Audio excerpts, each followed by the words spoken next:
ஓம்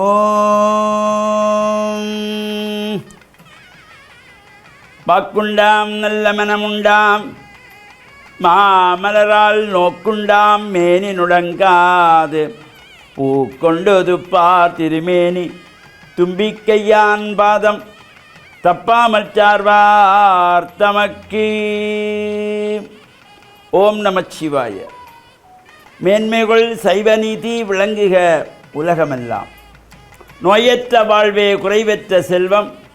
அந்த நோய் நொடி இல்லாத வாழ்வு இந்த உலக மக்கள் எல்லோரும் வாழ வேண்டும் என்று கலியுகத்தின் காந்தமல ஜோதியாகிய சபரிமலை சுவாமி ஐயப்பனுடைய திருவடிகளை சிறந்தாழ்த்தி டான் தமிழொலி ஓம் தொலைக்காட்சி நேயர்கள் அனைவருக்கும் சர்வதேச இந்து மத குறிப்பீடம் அகில இலங்கை சபரிமலை ஸ்ரீ சாஸ்தாபுரத்தின் சார்பில் இனிய வணக்கங்களும் நல்லாசிகளும். என்றும் மங்களகரமான குரோதி வருஷம் ஆடி மாதம் 13ஆம் நாள் 29/7/2024 திங்கட்கிழமை.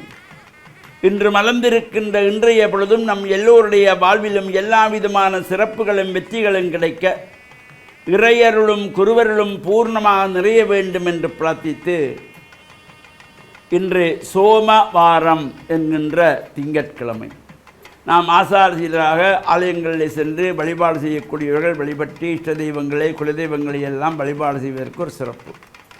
இப்போ பொதுவாக இந்த பல்வேறு ஆலயங்களிலே உற்சவங்கள், அது மகோற்சவங்களாகவும் இருக்கலாம், அலங்கார உற்சவங்கள் என்று பல சிறப்பான உற்சவங்கள், அதுபோக சுக்கிரவார உற்சவங்கள், சோமவார உற்சவங்கள், கார்த்திகை உற்சவங்கள், சதுர்த்தி உற்சவங்கள் இந்த உற்சவங்கள் நடைபெறும். அவ்வாறு இந்த ஆலயங்களிலே இவ்வாறான இந்த உற்சவங்கள் நடைபெறுகின்ற பொழுது இந்த ஈசான மூலை, அந்த ஈசானத்திலே தேவாரம் வேதம் சொல்லப்பட்டு அங்கே தேவாரம் ஓதப்படும். இது பலருடைய உள்ளத்திலும் நாம் இந்த ஆலயத்தை வலம் வந்து கொண்டிருக்கிறோம். அந்த ஈசானத்திலே வந்தவுடனே ஈசானத்திலே சுவாமிக்கு பட்டு சாத்தி காளாஞ்சி நிவேதனம் வைத்து தீபாராதனை செய்து வேத பாராயணம் செய்து தேவாரம் திருமுறைகள் பாராயணம் செய்வது, அதேபோல் உற்சவத்திலே இந்த நாட்டியங்கள், அது பொதுவாக இந்த நவசந்தி என்கின்றதாகிய இந்த பிரம்மனிலிருந்து ஆரம்பித்து இந்திரன், அக்னி, யமன், நிருதி, வருணன், வாயு, குபேரன், ஈசானன் என்கின்றதாகிய இந்த நவசந்தியிலும் அந்தந்த தெய்வங்களை பூஜித்து வழிபாடு செய்கின்ற சிறப்பு. ஏன் அந்த ஈசானத்திற்கு, அந்த ஈசான திசைக்கு ஏன் இவ்வளவு சிறப்பு? பொதுவாக அந்த சராசரங்களையும் ஆளுகின்ற இறைவன் விண்ணகத் தேவரும் நன்னவும் மாட்டாத மெய்ப்பொருள் என்று போற்றப்படுகின்ற அந்த இறைவன் அங்கிங்கு எனாதபடி எங்கும் பிரகாசமாய் ஆனந்த பூர்த்தியாய் அணுவுக்குள் அணுவாய் அப்பாலுக்கு அப்பாலாய் பிரம்மமாய் ஜோதி பிழம்பாய் நின்றவன், அந்த ஜோதிமயமாக இருக்கின்ற இறைவன், அவனுக்கு இந்த ஈசானத்திலே ஏன் இவ்வளவு சிறப்பு? இந்த இறைவனுக்கு 5 முகங்கள். ஈசானம், தத்புருஷம், அகோரம், வாமதேவம், சத்யோஜாதம். அவ்வாறு அந்த 5 முகங்களோடு கூடிய இந்த இறைவனுடைய ஒவ்வொரு முகங்களுக்கும் ஒவ்வொரு சிறப்பு. பொதுவாக இந்த தத்புருஷ முகத்திலிருந்து 21 சாகைகள் கொண்ட ரிக்வேதம் தோன்றியது. அதேபோல அகோர முகத்திலிருந்து 100 சாகைகளை கொண்ட யசுர்வேதம் தோன்றியது. வாமதேவ முகத்திலிருந்து 1000 சாகைகள் கொண்ட சாமகானம், சாமவேதம் தோன்றியது. அதேபோல் சத்யோஜாத முகத்திலிருந்து 9 சாகைகள் கொண்ட அதர்வண வேதம் தோன்றியது. அதேபோல் இந்த ஈசான முகத்திலிருந்து திவ்யமான 28 ஆகமங்கள் தோன்றியன. இதனுடைய தொடர்ச்சியை மீண்டும் சிந்திப்போம் என்று கூறி இந்த ஈசானத்தினுடைய சிறப்பை நாம் ஒவ்வொருவரும் அறிந்திருக்க வேண்டும். அந்த ஈசான முகத்திலே தான் 28 ஆகமங்களும் தோன்றியன. இதன் தொடர்ச்சியை மீண்டும் சிந்திப்போம் என்று கூறி டான் தமிழொலி ஓம் தொலைக்காட்சி நேயர்கள் அனைவருக்கும் சர்வதேச இந்து மத குருபீடம் அகில இலங்கை சபரிமலை ஸ்ரீ சாஸ்தாபீடத்தின் சார்பில் நல்ல ஆசிகளை கூறிக்கொள்வதில் மனமகிழ்வு கொள்கிறோம். சர்வே ஜனாக சுகினோ பவந்து, சமஸ்த சன்மங்களானி சந்து. சுபம்.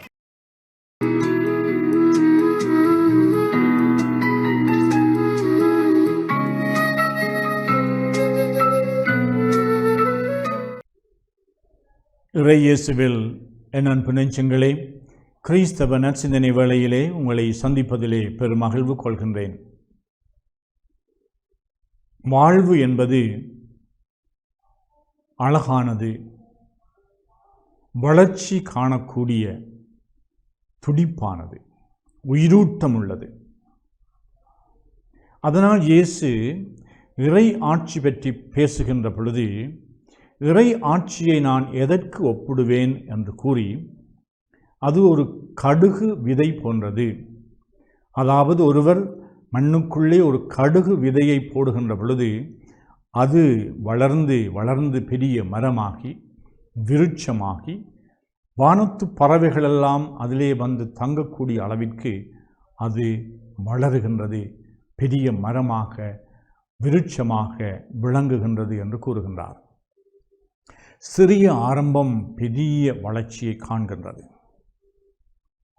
நாங்கள் சில வேளைகளிலே எங்களுடைய வாழ்வில் செய்கின்ற சிறிய விடயங்கள், எங்களுடைய வாழ்க்கையிலே நாங்கள் போடுகின்ற சிறிய முதலீடுகள், எங்களுடைய வாழ்க்கையிலே நாங்கள் எடுக்கின்ற சில சிறிய தீர்மானங்கள் கூட எங்களுடைய வளர்ச்சியிலே பெரிய தாக்கங்களை ஏற்படுத்தக்கூடிய வல்லவையாக இருக்கின்றன.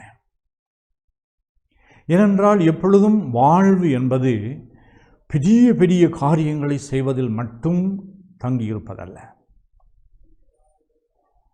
அழகான விடயங்கள் எல்லாம் கொஞ்சம் கொஞ்சமாக சிறிதளவாக ஆரம்பித்து அவை பெரியதாக அவை வளர்ச்சி கண்டதுதான் உண்மையான அழகு. இந்த வாழ்க்கையை நாங்கள் எப்படி கட்டி எழுப்ப வேண்டும் என்று பெரிதாக நினைக்கலாம், பெரிய கனவுகளை காணலாம். இறையாட்சி என்பது பெரியதொரு உண்மை, வாழ்வு, பெரியதொரு நிலைப்பாடு. இறைவன் எங்கள் எல்லோரையும் ஆட்சி செய்கின்ற காலத்திலே எல்லா மக்களும் கோடான கோடி மக்கள் எல்லாம் இந்த இறைவனுடைய அன்புக்கும் ஆதரவுக்கும் இறைவனுடைய பராமரிப்புக்கும் உட்படுத்தப்படுகின்ற ஒரு நிலைப்பாடு தான் இந்த இறையாட்சி. அது நிறைவு பெற வேண்டும் என்று எல்லோரும் ஆசித்து நாங்கள் முன்னேறி கொண்டிருக்கின்றோம். அதனால் எங்களுடைய வாழ்க்கையில் சில வேளைகளிலே நாங்கள் இனி எல்லாம் இப்படித்தான் இருக்க போகின்றது, இனி இந்த நாடு எல்லாம் இனிமேல் உருப்படாது, இனி இந்த வாழ்க்கையெல்லாம் கெட்டு போய்விட்டது, இனி இந்த சந்ததி எல்லாம் இப்படித்தான் இருக்க போகின்றது என்று நாங்கள் மனமுடைந்தவர்களாக அல்லது விரக்தி வார்த்தைகளை சொல்லுவது வழக்கம். பிழை என்றால் பிழை, சரி என்றால் சரி. ஆனால் வாழ்க்கை எப்பொழுதும் முன்னேற்றத்தை நோக்கி நகர்ந்து கொண்டிருக்கின்றது. எங்களுடைய தனிப்பட்ட வாழ்க்கை கூட அது இயல்பாகவே முன்னேற்றத்தை நோக்கி வளருகின்ற அந்த இயல்பை கொண்டுள்ளதாக இருக்கின்றது. நாங்கள் ஒவ்வொருவரும் நாளை என்கின்ற அந்த நாளைய நிலைப்பாட்டை நாங்கள் நோக்கி நகர்ந்து கொண்டிருக்கின்றோம். நீண்ட கனவுகள், நீண்ட திட்டங்கள், நீண்ட கால மார்க்கங்களை, வழிமுறைகளை நாங்கள் தேடுகின்றோம்.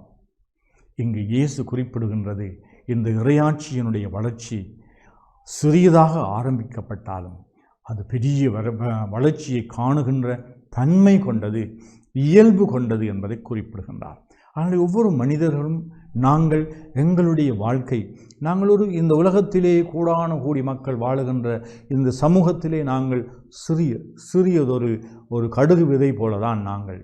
ஆனால் இந்த கடுகு விதை எப்படி வளர்கின்றதோ அவ்வாறு எங்களுடைய ஆளுமை, எங்களுடைய வாழ்வு, எங்களுடைய எதிர்காலம், எங்களுடைய திட்டங்கள் நிறைவேறி எங்களுடைய வாழ்க்கை எப்பொழுதும் பெரிதாகும் என்ற அந்த நம்பிக்கையை நாங்கள் இழக்கக்கூடாது. ஏனென்றால் இறைவன் தான் எங்களை வழிநடத்தி கொண்டு செல்லுகின்றார். படைத்த இறைவன் எங்களை பாதுகாப்பார். படைத்த இறைவன் எங்களுக்கு ஆற்றல்கள் தருகின்றார். படைத்த இறைவன் எங்களை உருவாக்கி கொண்டிருக்கின்றார். படைத்த இறைவன் எங்களை முன்னேற்றத்தின் பாதையிலே வழிநடத்தி கொண்டிருக்கின்றார். இந்த உண்மையை நாங்கள் உள்ளத்தின் ஆழத்திலே உணர்ந்தோம் என்றால் எங்களுடைய எதிர்காலம், எங்களுடைய எதிர்நோக்கு எப்பொழுதும் அது சுபூட்சமானதாக தான் இருக்கும், நன்மையானதாக தான் இருக்கும். அது எங்களுடைய வாழ்க்கையிலே நிச்சயமாக எங்களுடைய வாழ்வை நாங்கள் அனுபவித்து வாழ்வதற்கு மகிழ்ச்சியையும் அமைதியையும் தரும். எனவே கடுகு விதை ஒரு அழகான உவமை. இயேசு எடுத்து ஆளிய இந்த உவமையிலே எவ்வாறு கடுகு விதை மரமாகி பெரிய விருட்சமாகி அங்கே பறவைகள் வந்து தங்குகின்ற அளவிற்கு அது வளர்ச்சி காணுகின்றதோ, அத்தகைய ஒரு தூர நோக்கோடு இயேசு எங்கள் ஒவ்வொருவரையும் வழி நடத்தி கொண்டு போகின்றார். என்னுடைய வாழ்வு அனுதினம் மலர்ந்து மலர்ந்து கொண்டு செல்ல வேண்டும். தடைகள் வரும், சவால்கள் வரும், துன்பங்கள் வரும், இடர்பாடுகள் வரும். ஆனால் நாங்கள் ஒவ்வொரு நாளும் ஒரு அடி முன்னெடுத்து செல்லுவோம். எங்களுடைய வாழ்வு எப்பொழுதும் முன்னேற்றத்தை நோக்கியதாக நகர்வதற்கு இறைவன் எங்களுக்கு ஆசீர் வழங்க வேண்டும் என்று மன்றாடுவோமாக. ஆமென்.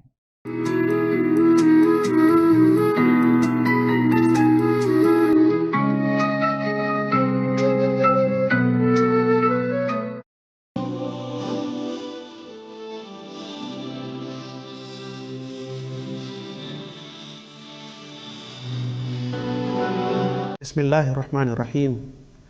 இஸ்லாமிய நற்சிந்தனையோடு இன்றைய தினம் இணைந்திருக்கக்கூடிய நேயர்கள், பார்வையாளர்கள் அனைவருக்கும் அஸ்ஸலாமு அலைக்கும் வரஹ்மத்துல்லாஹி வபரகாத்துஹு.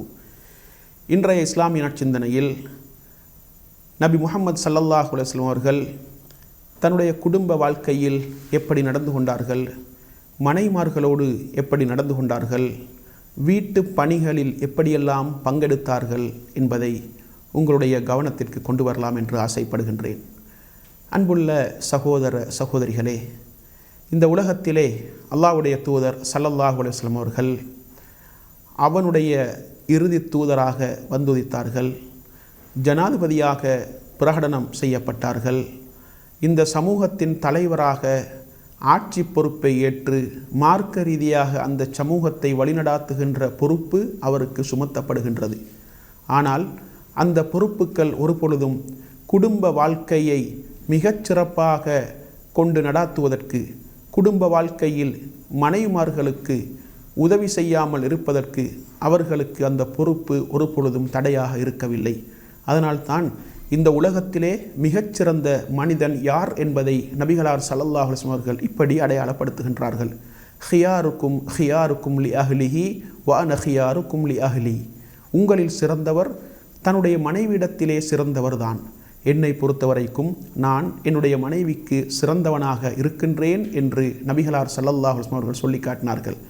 எனவே ஒரு மனிதனுடைய மனைவி அவனை சிறந்தவன் என்று சொல்ல வேண்டும். அந்த உறவை மனைவியோடு கணவன் பேணிக்கொள்ள வேண்டும். ரசூலுல்லாஹி ஸல்லல்லாஹு அலைஹி வஸல்லம் அவர்கள் அல்லாஹ்வுடைய தூதராக இருந்து கொண்டு மார்க்க பணிக்காக அவர்கள் தெரிவு செய்யப்படுகின்றார்கள். அல்லாஹ்வுடைய வஹியை, அல்லாஹ்வுடைய தெய்வீக கோட்பாடுகளை மனித சமூகத்திற்கு கற்றுக் கொடுக்கின்ற பொறுப்பு அவருக்கு சுமத்தப்பட்டாலும் கூட மனைவி மக்களோடு மிக அன்பாக நடந்து கொண்டார்கள் என்பதை நாங்கள் பார்க்கலாம். எந்த அளவுக்கென்றால் மனைவிமார்களுடைய உணர்வுகளை கூட புரிந்து கொள்வார்கள். மனைவிமார்களோடு அன்பாக நடந்து கொள்வார்கள். மனைவிமார்களோடு நளினமான முறையிலே நடந்து கொள்வார்கள். தன்னுடைய மனைவி ஆயிஷா ரதியல்லாஹு அன்ஹா அவர்களை பார்த்து சில பொழுதுகளில் அன்பாக ஆயிஷ் என்று அழைப்பார்கள். ஆயிஷா என்று சொல்லாமல் அதை சுருக்கி ஆயிஷ் என்று அழைப்பார்கள். சில சந்தர்ப்பங்களில் யா ஹுமைரா, சிவப்பியே என்று நபிகளார் ஸல்லல்லாஹு அலைஹி வஸல்லம் அவர்கள் அழைப்பார்கள். இன்னும் சில சந்தர்ப்பங்களில் யபுனத்த சித்தீக், சித்தீக்குடைய மகளே என்று அன்பாக தன்னுடைய மனைவியை நபிகளார் ஸல்லல்லாஹு அலைஹி வஸல்லம் அவர்கள் அழைப்பார்கள். என்றால் இந்த அளவுக்கு மனைவிமார்களோடு மிகவும் நளினமான முறையிலே அன்பான முறையிலே உணர்வுகளை புண்படுத்தாத முறையிலே நடந்து கொள்ள வேண்டும் என்பதில் நபிகளார் ஸல்லல்லாஹு அலைஹி வஸல்லம் அவர்கள் கவனம் செலுத்தினார்கள். எந்த அளவுக்கென்றால் வீட்டு வேலைகளில் கூட பங்கெடுத்தார்கள். வீட்டு வேலைகளில் நபி அவர்கள் மனைமார்களுக்கு உதவி செய்தார்கள். தன்னுடைய ஆடைகளை தைத்து கொள்வார்கள், தன்னுடைய பாதணிகளை கூட தைத்து கொள்வார்கள். தொழுகையுடைய நேரம் வந்துவிட்டால் தொழுகைக்கு சென்று விடுவார்கள் என்று ஆயிஷா ரலியல்லாஹு அன்ஹா அவர்கள் நபி அவர்களுடைய அந்த வீட்டு பணிகளை மிகச்சிறப்பாக எங்களுக்கு சொல்லி காட்டுகின்றார்கள். எனவே வீட்டு நிர்வாகத்தை கொண்டு நடாத்துவதில், வீட்டு நிர்வாகத்தின் பொறுப்பாளராக மனைவி இஸ்லாத்தின் மூலம் நியமிக்கப்பட்டிருந்தாலும் கூட அந்த பொறுப்பை அவளுக்கு செய்வதற்கு பக்கபலமாக கணவன் இருக்க வேண்டும் என்ற அந்த கோட்பாட்டை தான் நபி அவர்களுடைய வாழ்க்கை வரலாறு, நபிகளாருடைய குடும்ப வாழ்க்கை எங்களுக்கு தெளிவுபடுத்தி கொண்டிருக்கின்றது. எனவே மனைமார்களுக்கு உதவி செய்யக்கூடிய கணவன்மார்களாக ஆண்கள் இருக்க வேண்டும் என்பதற்கு நபிகளாருடைய வாழ்க்கை வரலாறு எங்களுக்கு மிக பெரும் சான்றாக இருக்கின்றது. எனவே இந்த உலகத்திலே நாங்கள் திருமணம் செய்து மனைவி மக்களை கவனிக்க வேண்டும், அவர்களோடு நல்ல உறவை நாங்கள் வைத்து கொள்ள வேண்டும், அவர்களுடைய தேவைகளை கண்டு தேடி நிறைவேற்ற வேண்டும், அவர்களுடைய விருப்பு வெறுப்புகளை நாங்கள் புரிந்து கொள்ள வேண்டும், அவர்களுடைய உணர்வுகளை நாங்கள் மதிக்க வேண்டும், அவர்களுடைய உள்ளம் புண்படுகின்ற வகையில் நாங்கள் பேசக்கூடாது, நடந்து கொள்ளக்கூடாது என்பதையெல்லாம் நபிகளார் ஸல்லல்லாஹு அலைஹி வஸல்லம் அவருடைய வாழ்க்கை வரலாறின் மூலம் நாங்கள் தெளிவாக புரிந்து கொள்ளலாம். எனவே இந்த உலகத்திலே மனைவி மக்களோடு மிகச்சிறந்த முறையிலே, நளினமான முறையிலே, அன்பான முறையிலே நடந்து கொண்ட ஒரு மிக பெரும் தலைவராகத்தான் நபிகளார் ஸல்லல்லாஹு அலைஹி வஸல்லம் அவர்கள் இந்த மண்ணிலே வாழ்ந்து காட்டினார்கள் என்பதை நாங்கள் புரிந்து கொள்ள வேண்டும். எனவே மனைவி மக்களோடு மிகவும் நளினமான முறையிலே நடந்து வீட்டு நிர்வாகத்திலே மனைவிக்கு ஒத்துழைக்கக்கூடிய கணவன்மார்களாக ஆண்கள் மாற வேண்டும். நபிகளாருடைய வாழ்க்கை வரலாறு எங்களுக்கு மிகப்பெரிய போதனைகளையும் அறிவுரைகளையும் முன்மாதிரிமிக்க நடத்தைகளையும் போதிக்கின்றது என்பதை தெளிவாக புரிந்து வீட்டு நிர்வாகத்திலே மனைவி மக்களோடு அன்பாகவும் கனிவாகவும் நடந்து கொள்வதற்கு அல்லாஹு தஆலா நம் அனைவருக்கும் துணை புரிவானாக. வாஹிர் தஅவானா அனில் ஹம்துலில்லாஹி ரப்பில் ஆலமீன்.